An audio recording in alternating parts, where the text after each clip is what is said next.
And I was so angry in my mind. I kept thinking to myself, how could a man do that to a woman?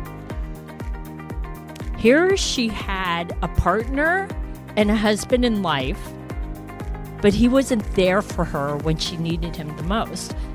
And I have to say this because as a former love coach, I couldn't help but wonder why she would put up with the man who treated her so poorly. Hey there, it's Suzanne Oshima, life coach for women in midlife, and your fellow sister on a mission to empower and inspire you through the twists and turns of midlife. I'm here to help you transform it into your best life with the Life Is Now, Do It While You Can podcast. We only get one life, so let's make it count, and I'm super excited to dive into this new journey together. So a few weekends ago, I went running in the Back Bay area here in Newport Beach, California, and in the Back Bay area, it's an area where, picture this, a lot of people go run, they bike, they walk, just to enjoy the beautiful scenery of the bay while they're getting, fresh air and being healthy and doing all that outdoorsy stuff. And as I was running towards the entrance, I noticed a man to the right of me. He was about 25 to 30 feet away from me. So he wasn't super close, but he was close enough that I noticed him. And he was riding his bike really fast towards the entrance of the Back Bay. And he looked totally normal, but I could feel something was off. It wasn't that he was dressed weird or anything. It was nothing like that. He looked totally normal. But I don't know if you're like me. I'm a total empath, and I could pick up on his energy. And I could immediately feel that it was really negative. Even though, like I said, he was about 25 to 30 feet away from me, and he never said a word to me, but I'm just like that. I don't know if you're like me, but I pick up on people's energy, and they don't even need to say anything to me. Anyways, I remember thinking to myself, something isn't right with him. Not that I thought he was dangerous, let me just get that clear, or that he was up to no good. That's not what I mean. I just felt like something wasn't right with him. And that's when I noticed there was a woman riding her bike about 40 feet behind him. And I remember thinking, I wonder if she's with him, because it was odd to me that he was so far ahead. And then I thought, no, probably not, because he was so far ahead of her. There's no way they were together, because I don't know about you, but if I'm riding a bike with someone, we're riding together, right? And we're in close proximity with each other. Anyways, at that moment, I looked away from her and I just glanced down at the road I was running on. And that's when I heard this horrible sound of a crash and her screaming. And I looked up and she had crashed her bike into the curb and hit the signs on the side of the road. She and her bike were like flat on the ground. And I panicked. I started running towards her and I was screaming, oh my God, are you okay? And she was just on the ground and I was panicked. It looked like she hit her head and I was so scared because she wasn't wearing a helmet. And I was thinking, oh my goodness, I don't run with my phone. I don't have my phone with me to call 911. And I looked around for anyone else in the area that could help me or call, 911, but it was only me. And so I just kept running towards her, asking her if she was okay. And when I finally reached her, I noticed she had dirt and skid marks covering the front of her sweatshirt and her leggings. And her baseball cap was a few feet away from her on the ground, and her face was completely red. And I was so worried. I kept thinking, oh my gosh, I hope she didn't hit her head. And I was looking at her head and her face for any signs of trauma to her head. And as she sat up, she said to me, I'm okay. But I don't know how you are. When things like that happen to me, I do the same thing. It's like a knee-jerk reaction. You're like, no, I'm okay, but you're really not.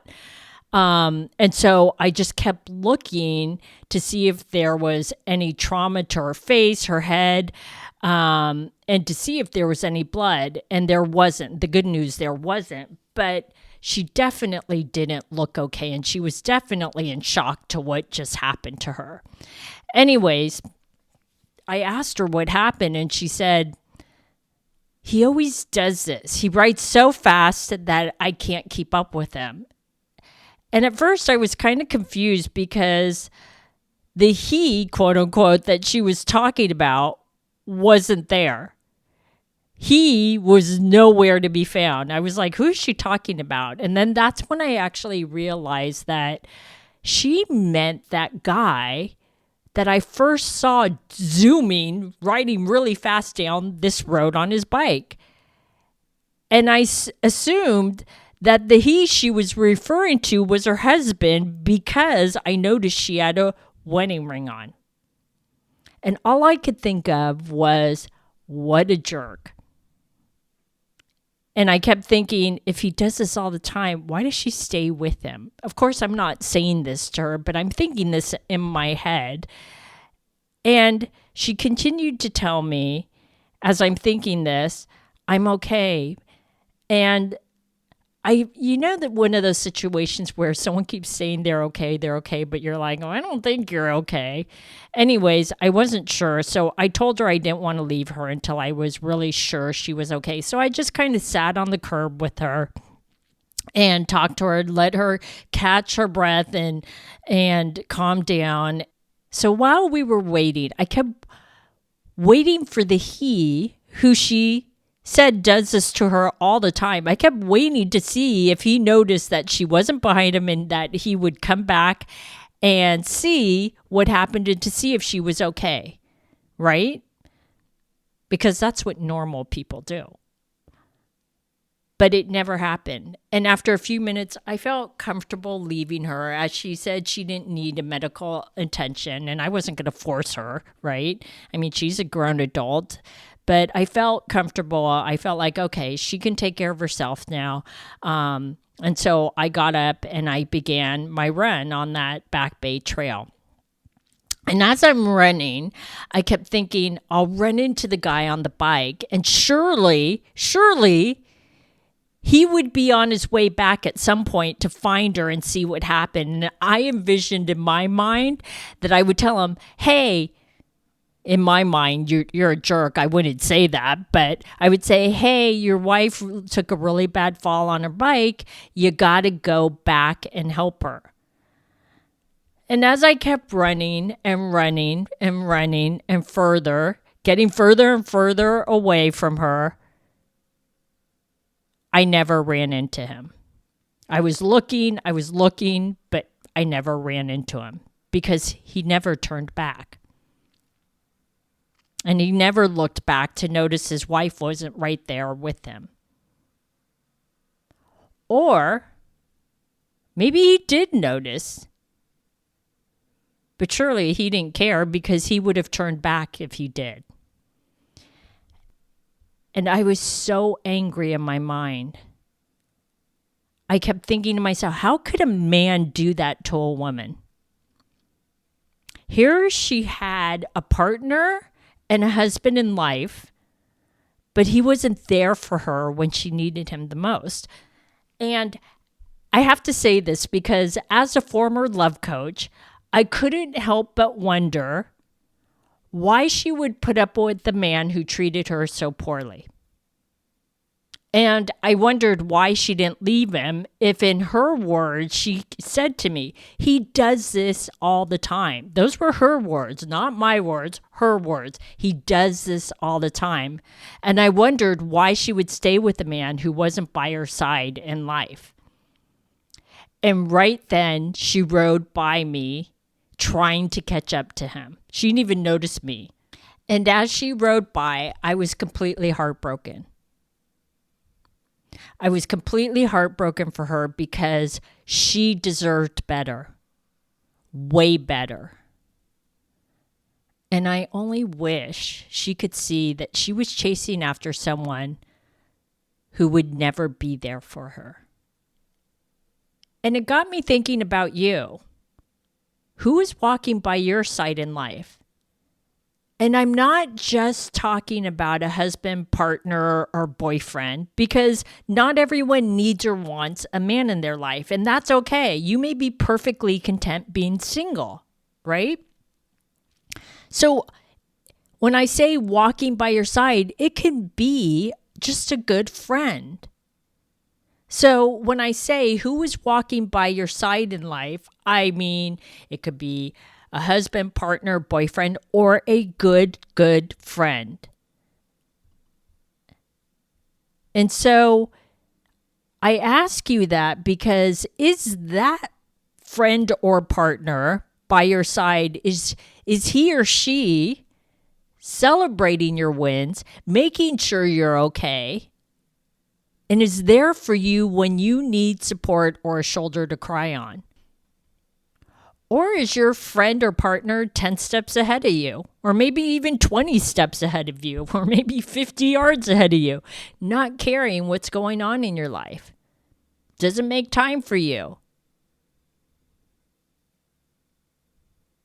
And isn't there for you when you need support the most. And if not, then you need to rethink who's with you by your side on this journey called life. Because we all deserve, as women, to have friends and or a partner by our side who will be there for us through thick and thin. That person that will celebrate us, that will check in on us, and that will pick us up when we're down. And that we, at the same time, will be there for them too, because that's what friends are for. Right? So I invite you to really think about who's by your side in this journey of life, because we need the right people by our side. So here's some key takeaways from this life lesson. Is number one is trust your intuition about somebody. So if you sense something is off about whether it's a man, a friend, or whatever, listen to your gut. Because we as women are so much more intuitive than men. So if you feel like something's off in your gut, trust it. Because it's telling you something before your mind fully registers what's going on. You know what I'm talking about. We all get that weird feeling in our stomach and we kind of go, oh, something feels off. So pay attention to that. That's number one. Number two, pay attention to who in your life is prioritizing you. So, for example, that woman's husband who didn't look back, didn't check on her, and seemed kind of oblivious, not seemed kind of oblivious, he was oblivious.